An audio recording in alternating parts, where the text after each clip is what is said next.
Hello and good afternoon friends, welcome to CEC Reset Live Lecture. Dear friends, in this session today we are going to discuss about plant development. Through this very lecture we are going to find out how plant development is similar and different with the development of the animals. And for this we have with us in our studios Dr. Ashish Kumar Nandi. He is Professor in School of Life Sciences, Jawaharlal Nehru University. So first of all, I would like to welcome our guest Dr. Nandi, and I hope that under his able guidance today we are going to learn more and more on this very topic, because to me it seems a very interesting topic. We are going to discuss about the plant development, but at the same time we are going to find the difference or the similarities with the animal development also. So plant development, what do we have with us today in this lecture? Yeah, okay, so I will discuss the basics of development biology, in the sense how multicellular organisms do develop starting from single cells. But that probably process is a much elaborated process, needs a much longer discussion, and maybe some other time I will discuss about that. Today mostly I will discuss that in this basic process how process in the plant is different from the process in animal, and in the way how they are similar. So the basic question which comes that why one should discuss about that, like why one should really compare between plant and animal.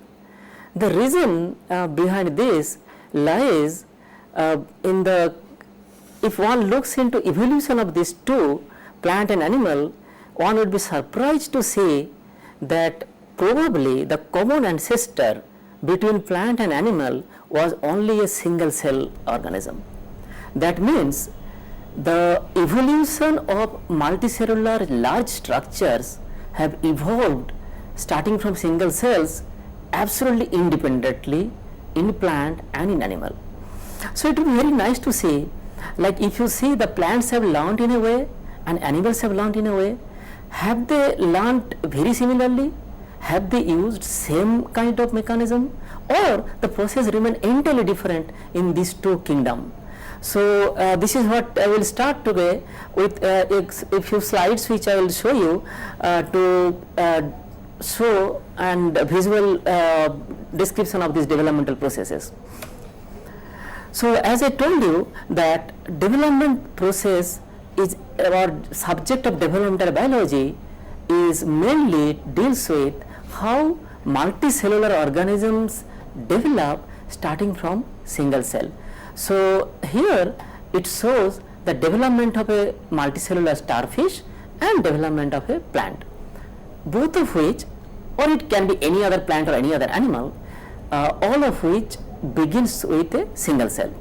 And then this is there are cell divides, makes multicellular complex, and then eventually cell interacts with another one, and basically the cells in a growing tissue, they interact with each other, and in that process a very complex organism like a human being may be developed. So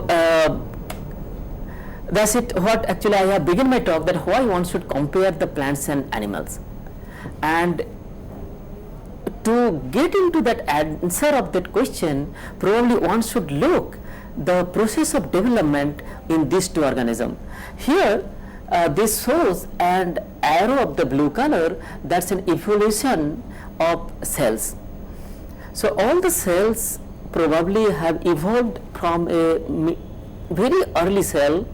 Here that cell has very little complexities and mostly may have cytoplasm and the plasma membrane. The genetic content, which can be DNA or RNA, are inside in this envelope, plasma membrane, and the cell size is also very small, and eventually over the million of years this cell became big and bigger, slowly, and more importantly, the complexity arose. Like here, you can see this plasma membrane is getting invaginated inside and making membrane structure. So eventually, this membrane structure elaborates later on, and it can give rise nuclear membrane. So a typical feature which tells or distinguishes a prokaryote between eukaryote. And then, as I told you, that cells are getting increasingly bigger size, and also they have learned how to live as a multiple organism coexistingly in a given cell. Or in other words, in evolution, some smaller organisms or bacteria-like things are engulfed by the bigger eukaryotic cell. So, as the evolutionary biologists say, that in most likelihood that mitochondria has evolved from the heterotrophic prokaryote engulfing, which took place earlier, and later on these cells have engulfed photosynthetic bacteria, and these photosynthetic bacteria and these mitochondria all together gave rise the progenitor plant cells. So this process, after the mitochondria engulfment, actually process went entirely one side for plant and another side for animal. So just to elaborate a little more on this evolution, you can actually think about a calendar having 30 days, and roughly the calculated Earth's age is 4.5 billion years, and 1 billion is 100 crore, so you can think around 450 crore years this Earth is past, and each day of this calendar can be marked equivalent to 150 million years or 1500 lakh years. That means in this calendar, one day is 1500 lakhs years. Now if you see in this calendar, on the 8th day, the first probably prokaryotic cells evolved, and it was very quite early in that sense in the evolution of life in the earth. However, it took really very long, like from 8 days to 24th day.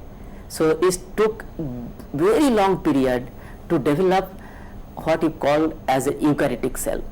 So this enlargement of the cell, engulfing of the other prokaryotes took place over a large period of time. And then evolution went little bit faster rate, where from 24th day to today's date is absolutely close to like 30.3 day. So higher eukaryotes, animal, plant, all aquatic animals, land plant, aquatic plant, all developed. And interestingly, the last probably in the evolution took place is human, and which was followed by flowering plants. So this is how the earth developed, and this scales is the shown the time scale. Like the period what I told you, if you put it in a scale, it will look like in a scale of a 4.52 centimeter, you can see this is the time when prokaryotes came, and this is the time when eukaryotes came. So it took a really very long, and relatively the evolution was quite faster. So the animal developed large time of animals, but land plant developed much later, and flowering plant developed really much later. And the Homo sapiens is shown in the last, which is hardly about a million-year-old story. So that tells you that there are two parallel evolution took place between plant and animal, which is also can be very well seen in this evolutionary tree. This photograph looks much more complex. We don't have to go with these details, but you can see these green lines over here, the way plants developed, and these red lines over here, the way animal developed. And if you see the two lines joined over here, which is much early, and that is the stage most likely the multicellular concept did not arise. In other words, each and every cell was a single cellular organism. And this evolutionary chart what I showed you earlier has been very simplifiedly described in this figure. That shows that prokaryotes have evolved very early and still continues to evolve, and somewhere between 1.6 billion year to 2.7 billion years time the eukaryotes have evolved, and there are two branches made, one for animal and another for plant. Or essentially I am going back to the same point as I began earlier, that most likely the common ancestor between plant and animal is an unicellular organism. So naturally the questions may be asked, like, have they evolved by similar strategies, or have they learned the process of development very similarly but independently, or have they used some very common machineries which are transferred across by horizontal transfer method? Or alternatively we can say that are the processes entirely different between plant and animal? So that is what actually I thought it will be interesting for the students to know, that how much similar a plant development process is with animal development and how much it is different from the other. So what I'll do actually, also I'll tell you at the end of my talk the summarizing between similarity and dissimilarity. Apparently the way plant have evolved to develop as a multicellular organ is largely different from that of animal. Some basic common strategies are same, that a mechanism of using transcription factors, their regulators, or the receptor kinases are quite similar. However, the way plants have programmed their development or the way animals have programmed their development are entirely different, and that is what actually I will speak mostly today. And that is what I have been referring here, is that uniqueness of the plant development. Like one of the very different feature between plant and animal development is animal development has a time limit, in the sense like most of the animals develop in up to certain phase of their life, and rest they do not level up into any more new pattern or new organ. However, in case of plant, this development is a very lifelong process, so it doesn't stop, it continues throughout. And so my first discussion topic will be today is how lifelong development takes place in case of plant. So these slides which I am showing you here is a development of a human being. So human embryo develop in mother's womb, which takes roughly about 39 to 40 weeks, and this starts from a single cell. So this is a single cell, and over the 39 of weeks this slowly grows and by the time the embryonic development completes, this embryo or human embryo looks like a miniature of any adult human being. Or in other words, if you talk about pattern formation, like a pattern formation means you can say in case of human being the number of hand, leg, limbs, eyes and so on. This formation takes place completed or almost completed in embryonic stage. Now in contrast, I am showing you here the stages of a plant life. The first left top, this one actually is a embryo of plant, or in other words what you call a seed. Now other stages are different stages of growth. So in contrast to the previous one what I showed you, that human embryo resemble very closely to the mature adult embryo. In case of plant, this embryo have no similarity, apparent similarity with the adult growth. So this is early seedling, this is early vegetative phase, late vegetative phase, and this is a flowering phase. And you cannot really make out very easily the what are the similarities you have from one phase to other, or in other way, this is not mere expansion like what you see in case of animal, like a human being, expansion from the embryonic stage to the adult stage. This is not mere expansion. More and more organs have developed, more and more new patterns have developed, and then development never stops. So this is what I am referring here as lifelong development.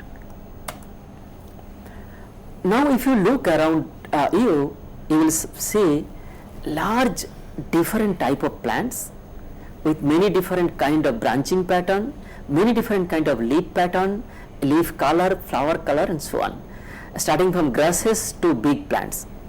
So now the question I have put in the top, that is there any unified feature in this lifelong development, or it is completely random, which goes on from one plant in another plant, or even the same plant is completely random?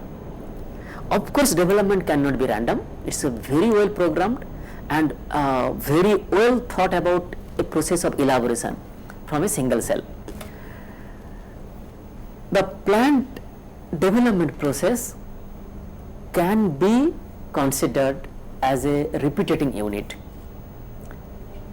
So this repeating unit consists one growth at the main growing axis and one growth in the lateral axis or side axis. So the main axis in this case is stem, and the lateral axis in this case is an organ which is like a leaf here. So you can have internode, node, and leaf. You can have inflorescence and flower. This is also a phytomer. So one axial growth and one lateral growth, that two together come and make one building unit or phytomer. Similarly, you can have a primary root and lateral root. And what you see in the plant is repetitive such unit come together to make one whole complete made plant. Like here you can see this phytomer is made 3 times and continuing on, and here is also making a plant. So the plant can be complex, like this is the simpler one, and then from axial bud you can have the repetition of the phytomer again, and that can finally make rise to complexities and can generate a very complex plant. So essentially you can fragment a plant's growth completely into multiple small fragments, which would be an unit or phytomer having one longitudinal growth and one axial growth and one lateral growth, and that's a phytomer. So this is a leaf. I am showing you the phytomers here. So this is the axial growth and these leaves are lateral growth. Similarly, the phytomer can be small, as in shown over here.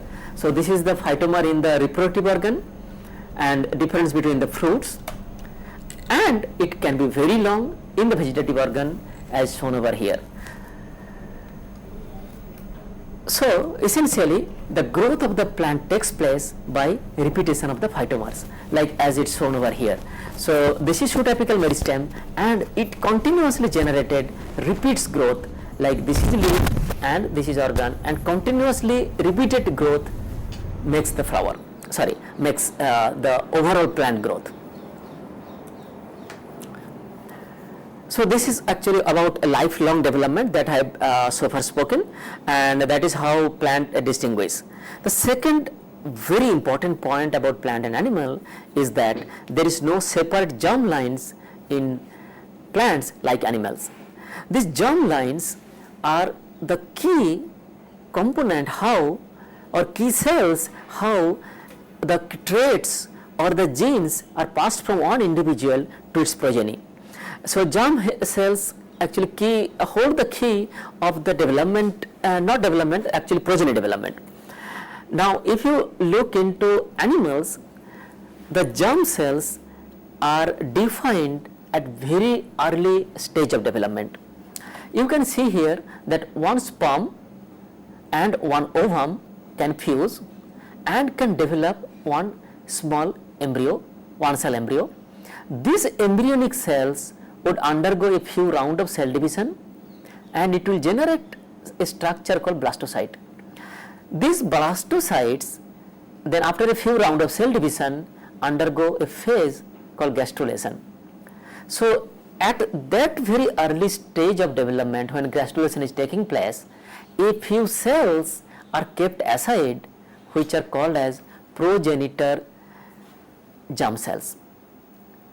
These progenitor germ cells are the ones which eventually go to male organ or female organ, and these progenitor germ cells develop differently in male organ and female organ, which eventually makes sperm or ovum separately. So these germ cells are kept aside in the development is very early in case of animal. However, if you look at a plant's life, the plant keep on developing flowers almost year after year. Like if you talk about a plant which is giving flower for last say 15-20 years, every year in a flowering season it makes flower, then it makes a vegetative growth, and then new round of flowers would generate from the stem shoots. So there is no fixed germ lines at the very embryonic stage. So germ lines cells are continuously being made from the vegetative tissue when required, and these germline cells develop all inside the flowers. So flower can develop in a plant's life repeatedly. So every flower, inside the flower, the germline cells also can develop again and again. So the other very important feature in case of plants differentiation, plant life or plant development is reversible cellular differentiation. So this word may sound little bit difficult to understand at the very beginning, but I am sure you will be able to understand if I speak about what is a differentiation.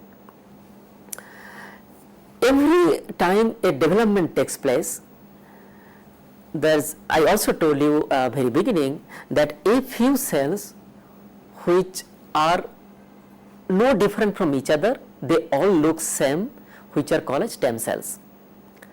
These stem cells undergo a process of differentiation where the stem cells which all look similar can look very different type of cells. It can make bone cells, it can make blood cells, neuronal cells, muscle cells, and so on. So each and every cell are differentiated from a same type of cells, or which you called as a stem cells. Now if you look into, very simplifically I can tell you that the stem cells convert into permanent tissue, and this process is called as differentiation. And so the stem cells do not have an identity, they look all similar. Essentially identity means one stem cells of a population cannot be distinguished from the other from the same population. However, permanent tissue is made up of all differentiated tissue which can easily be distinguished. And there is a process which is reverse of differentiation, that is called de-differentiation. Through a process of de-differentiation, the permanent tissue can regain the stem cell properties, or in other words, the stem cells go to permanent cell differentiation, permanent cells again can go to stem cells. This is a kind of development which is restricted in case of animal only very rarely. However, in case of plant, this is a very common feature. The stem cells in case of plant which originally developed in the embryo are called primary meristem, that can undergo to permanent tissue like leaf, stem, and so on, root, and those can again give rise to another membrane another stem cells which are also known as secondary meristem. And this is a process which continuously go on in plant's life. There are many examples are there. So I will tell you a few examples over here. One is development of secondary meristem in dicot plants. So this is a schematic diagram of a stem tissue which have just germinated. You can see these are vascular bundle. You have upper side phloem and inner side xylem. In between the white line indicates these are the meristematic cell, and this meristematic cell can give rise to the second layer of vascular cambium. Now, if this plant is allowed to grow few more time, what will find that there is a ring of meristems develop, and these cells where I am showing my arrow here, these cells were initially is developed and permanent tissue. This developed permanent tissue can eventually undergo dedifferentiation and can make meristem again. So this is what you can see it in this slide. Like here, this is a cross section of a sunflower stem. In the sunflower stem, this red arrow shows these are primary meristematic cell of vascular cambium. Cambium is the other word of meristem, and these upper cells are phloem, lower cells of xylem, and you can see these cells are quite bigger compared to the cells over here, which are look very different. And these cells are, there is a term called fascicular cambium. Now you can see this blue arrow. This blue arrow, these are the cells which are a few cambium cells generated between the ground tissue. So ground tissue was first made. The ground tissue is differentiated in the process of development, and then later on this ground tissue undergo dedifferentiation to make vascular cambium. Now it is clearly shown in these slides. Like you can see here, this is the primary meristem, and these cells are ground tissue. Now you can see this ground tissue have started dividing and making a meristem from the differentiated cell. Again, this is much better picture.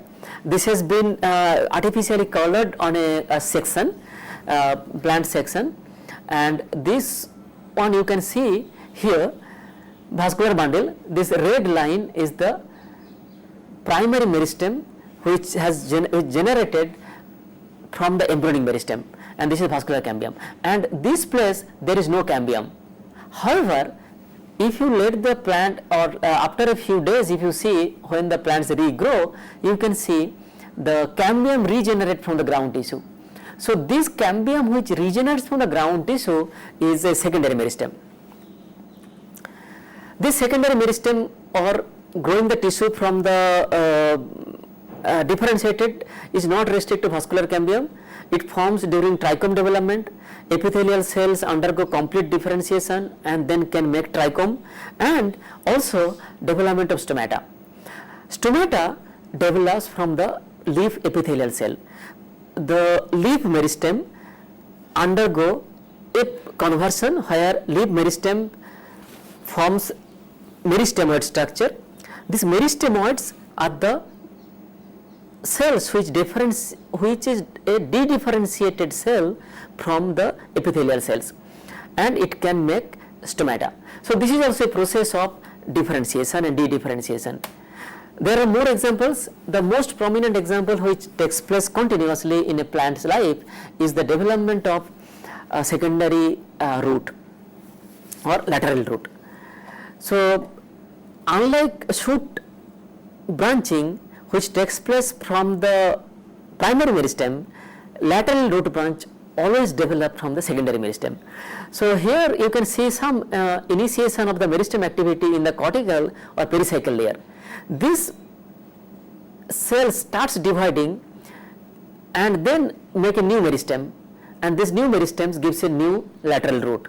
So a process of secondary meristem is continuously takes place in plant. So here actually the summarizes things which I am trying to tell you here, that if you look into an animal cell, that animal cell undergo a process of differentiation, and mostly it do not back to the differentiated cell.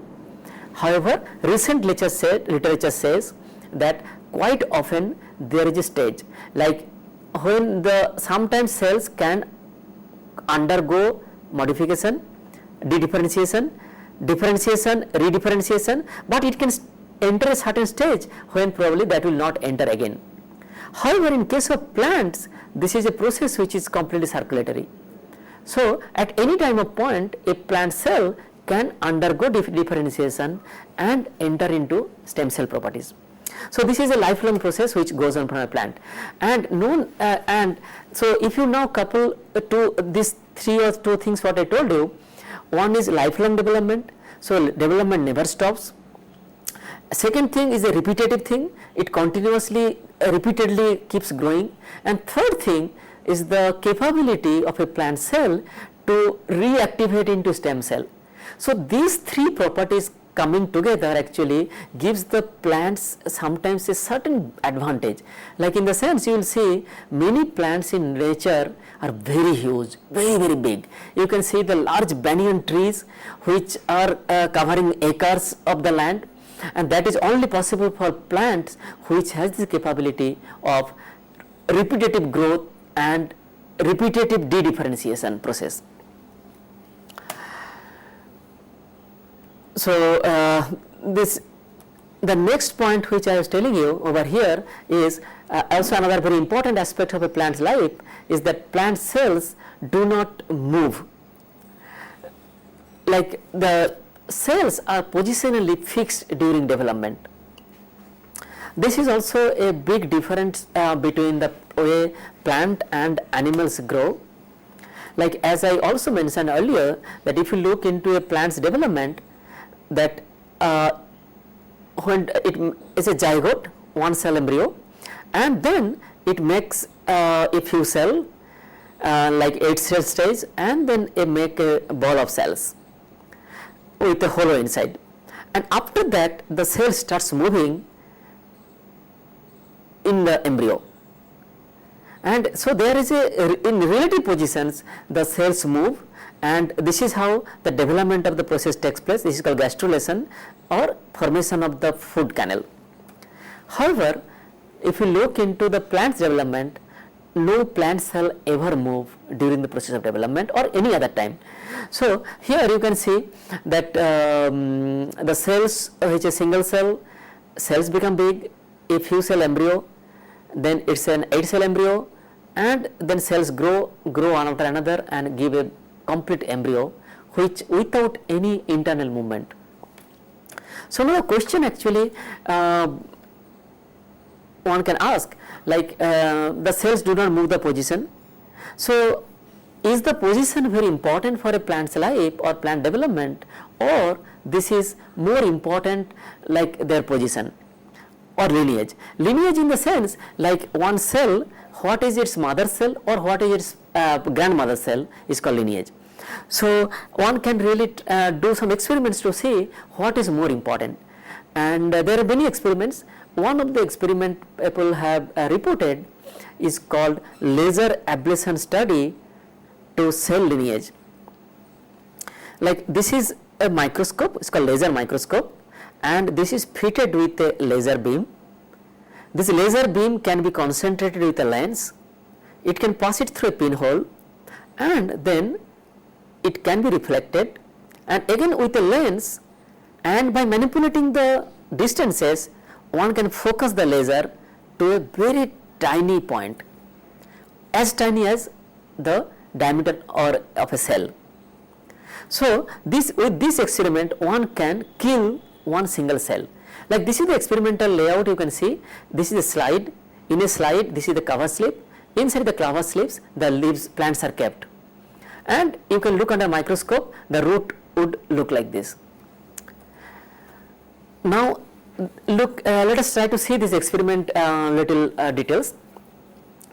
This is a root of Arabidopsis plant. However, this is not a normal Arabidopsis plant, this is a transgenic plant, and one gene is fused with a color making protein. This is the green color making protein. Many students may know it, it's called GFP or green fluorescence protein, that is expressed by tagging with another protein which express only in the endodermis and the quiescent center. So this is endodermis, this is quiescent center. So this green color expresses only in the endodermis and quiescent center. This quiescent center in the root is a cell which is consisting of only a few cells. Now what they have done is they have used the laser beam and killed all the quiescent cells. So if you look at the next day, you see here there is not a single quiescent cell left. Now what you have in the next to the quiescent cell is lower side you have columella and in the upper side you have vascular initials. So there is no quiescent cell left. However, if you take a few days later, 3 to 5 days later, you will find that this missing place is filled with new cells, and the new cells are making this green protein again. So the cells which filled this place has not come from quiescent center because they are killed, and they have come from the either columella cell or vascular initial, but nevertheless they can still again make the green protein. Or in other words, lineage doesn't matter because the mother columella cell did not make a GFP or neither the vascular initial. So the most important factor what comes is what is the position of the quiescent center.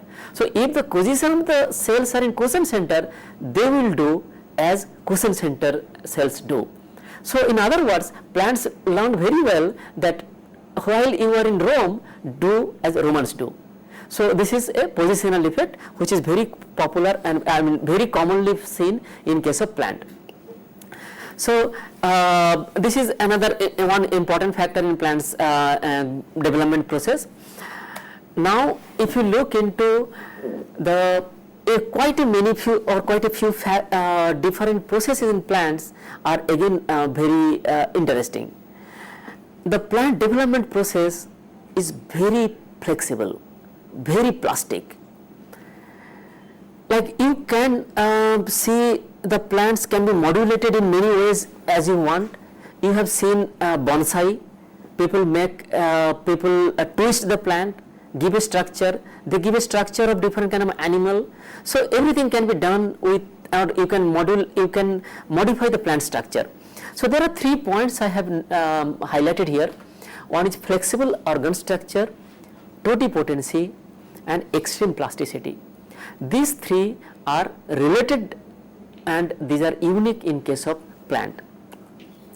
Like what I mean by plasticity is that, like quite often you can see adventitious organs, like the root is coming in the place where shoot is to be there, or embryo is coming from the leaf.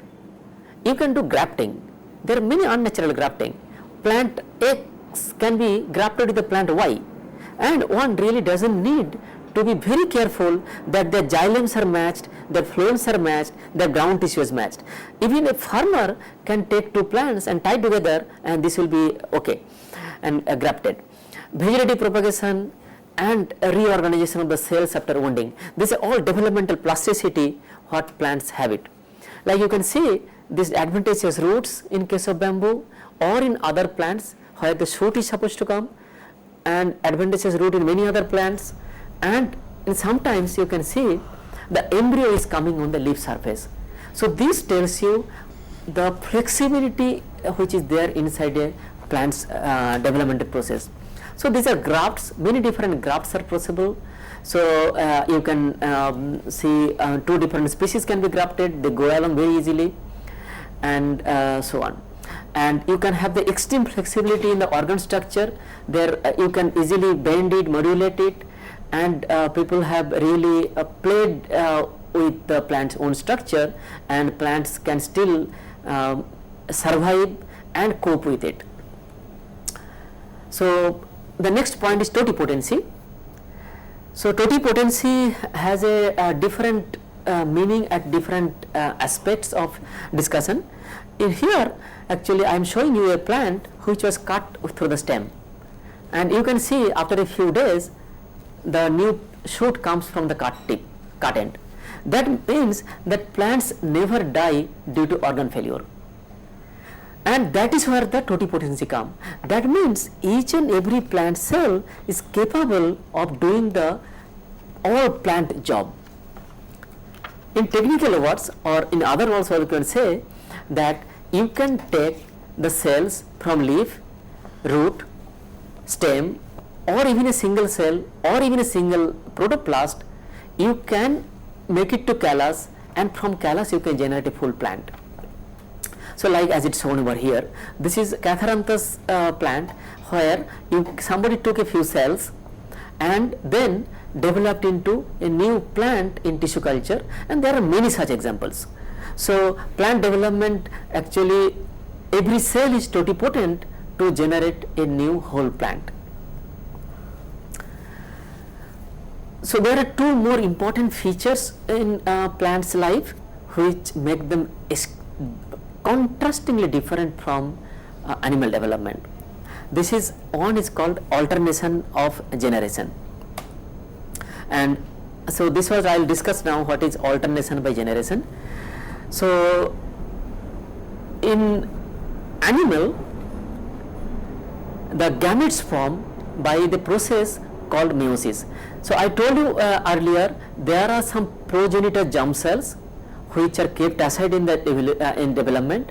Those germ cells undergo meiosis, and that forms single cell gametes, and those gametes are metabolically very less active and they do not divide.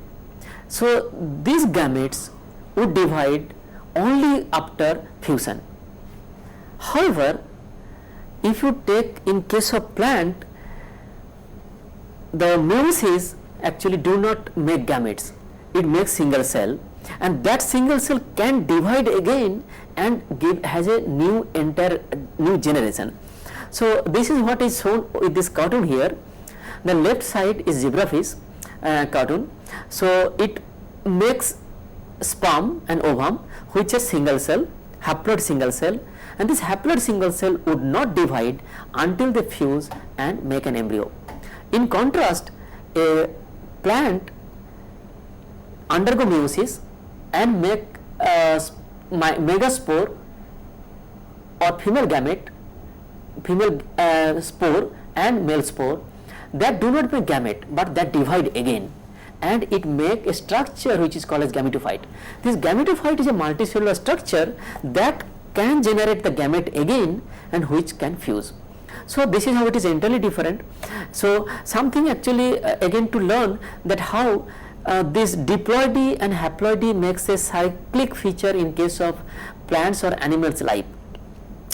Interestingly, as I told you earlier, the life has begun like a single cell organism, and quite often, probably many times in evolution, that single cellular organism have come together and gave a multicellular. However, they did not grow, the single cellular haploid cells, they came together and made diploid organism, but they did not grow like diploid. Immediately after fusion, they again went into meiosis and made individual organs. Like this is what is called as a zygotic meiosis. You can see here, this is an haploid individual and this is another haploid individual, and they made gametes. These are single cell haploid cells. They undergo fusion, which makes a diploid zygote. However, this diploid zygote would not divide, it would directly go to meiosis. So that's called zygotic meiosis, and it makes haploid cells. Those haploid cells will divide and make a new organ. So this is what is a type of life cycle which is present in most fungi and some algae. And fungi, still most of the fungi using this mode of reproduction. Now in contrast, if you look into most of the animals, this is exactly opposite. In the way, this organism is diploid, and this diploid organism would undergo meiosis, make haploid gametes, these haploid gametes would not divide until they again fuse and make a zygote, and this zygote would now grow, divide, grow and make a full diploid individual. So this is what is called as a gametic meiosis, and this is what is present in all animals. Now quite interestingly, what you will see, I told you two different kind, one is zygotic meiosis, one is gametic meiosis. In case of plant, both the life cycles continue. You see here, this is the plant life, this is a diploid individual, it can undergo meiosis, it can make haploid cells, these haploid cells again divide and make haploid individuals. These haploid individuals again make single cell gametes, and these gametes fertilize and make zygote. So this is what is process which is entirely different between plant and animal. So some cases you cannot distinguish between diploid versus haploid. In some cases, of course, you can easily distinguish them like a fawn. And the last point of difference between plant and animal, which I have been discussing today, is double fertilization. Or in case of animal, what I have showed you, that gametes, male gamete can fuse with the female gamete, and this fusion of male gamete and female gamete eventually develop into zygote and embryo. However, in case of plant, besides this male gamete and female gamete fusion, there is a second fusion process in which the nucleus which are not going to make embryo, they also fuse and make a nutritive tissue. Like you can see again in this cartoon what I have shown you earlier, that this gametes fuse here. So this is a structure of gametophyte, female gametophyte, which has egg cell and extra cells in the center, and this is male gametophyte where you have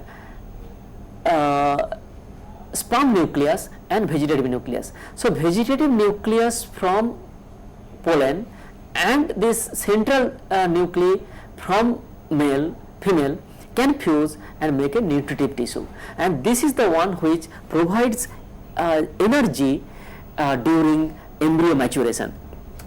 Like in case of animal, this placenta is the major source how nutrient is transferred from mother to the growing embryo.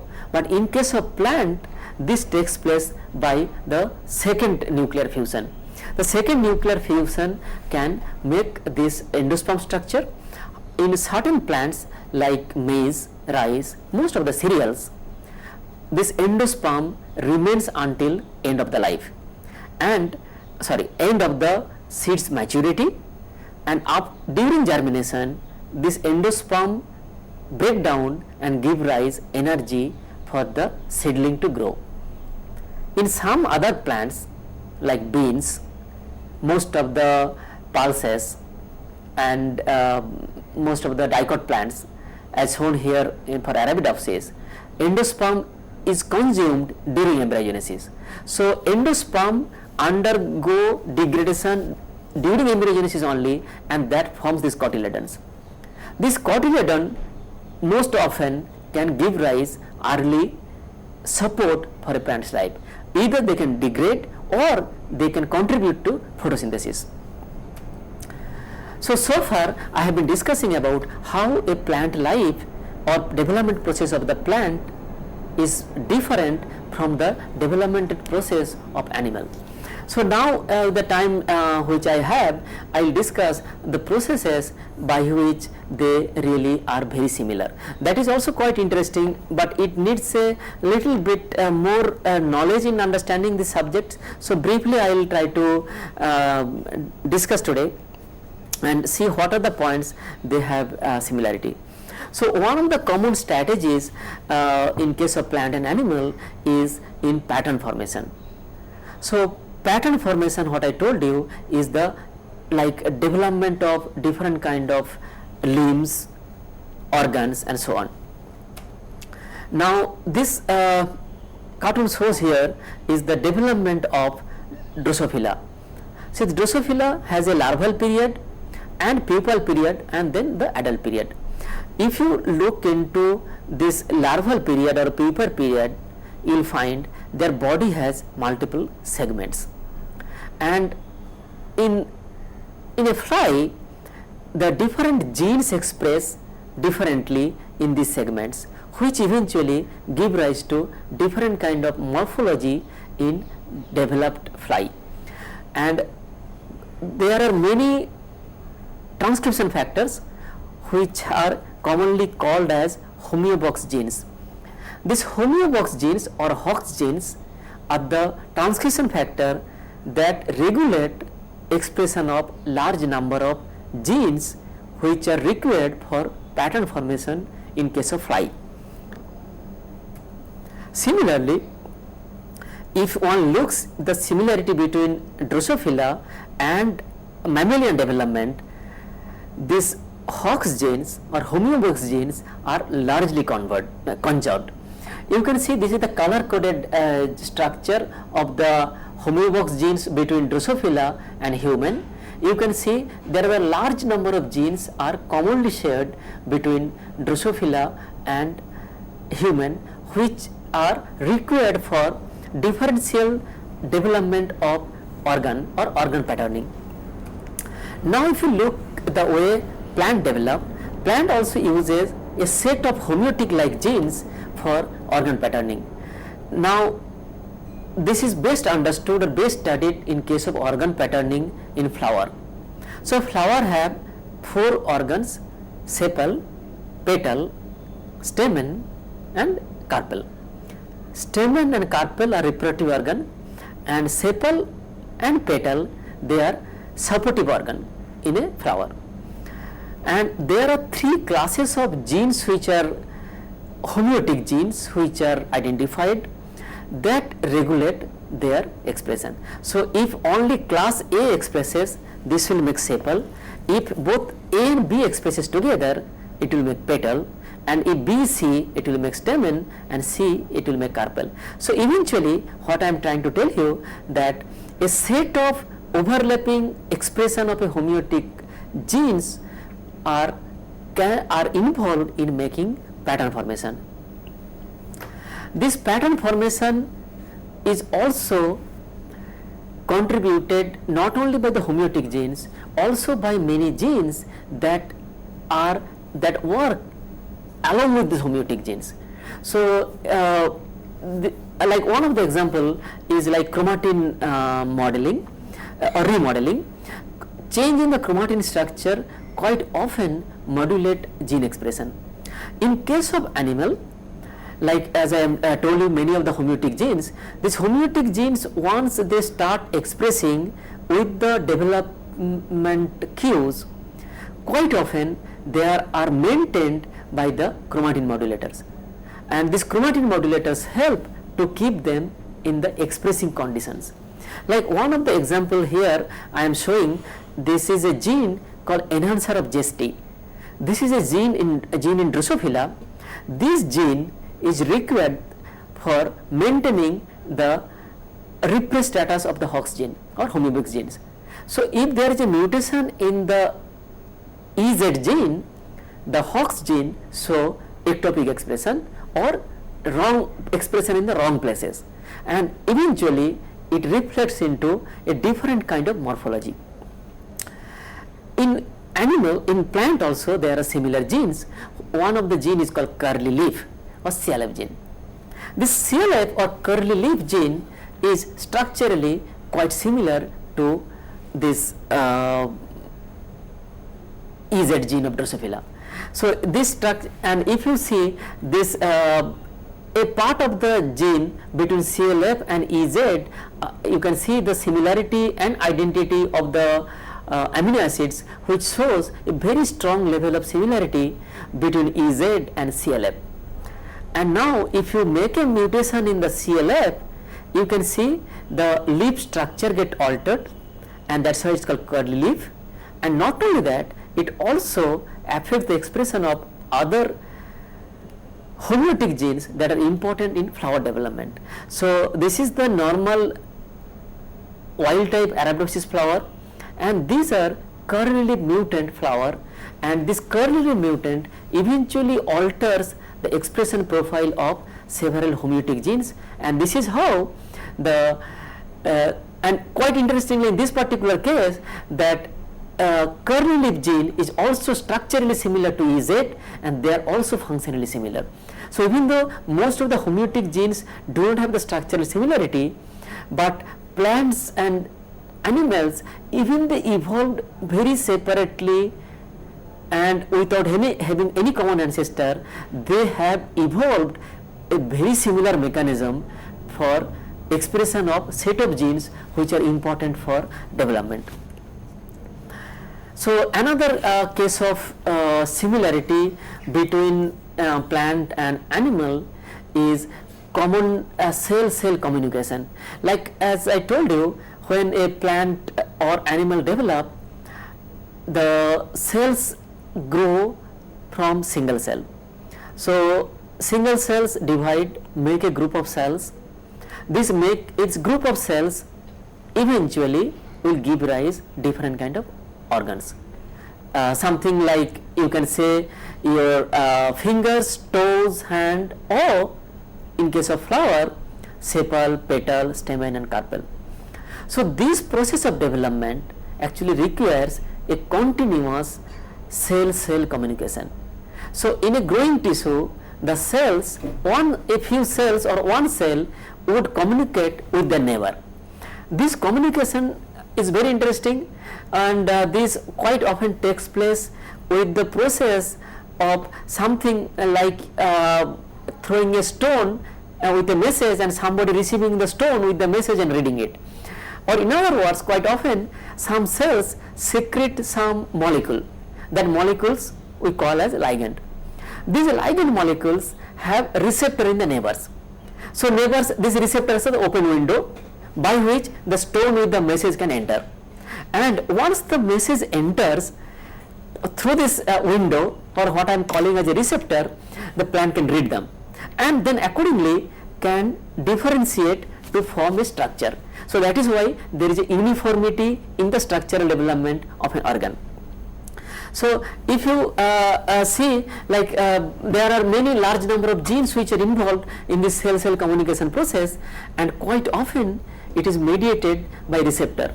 Now interestingly, if you look at the structure of receptors, they are very similar in case of again plant and animal. Many of the plants and animal both, they use receptors which are commonly called as serine threonine kinase. The serine threonine kinase receptors can get a signal from the neighbor both in animal and plant and modulate the expression of their other genes. So the conclusion of my talk today is that plant and animal have evolved common strategies for making organ patterning, cell-cell communication, even though these two processes have developed very independently from each other. So these two processes have evolved very differently, and that is how you can easily distinguish a plant from an animal. With this note, thank you sir, thank you so very much for giving us such a productive session. I hope that all the students who might have watched this lecture or would be viewing this lecture through YouTube would be beneficial through it, and I would like to tell you all that Dr. Nandi would be again with us and we will be discussing more about the plants tomorrow. Thank you sir, thank you so very much.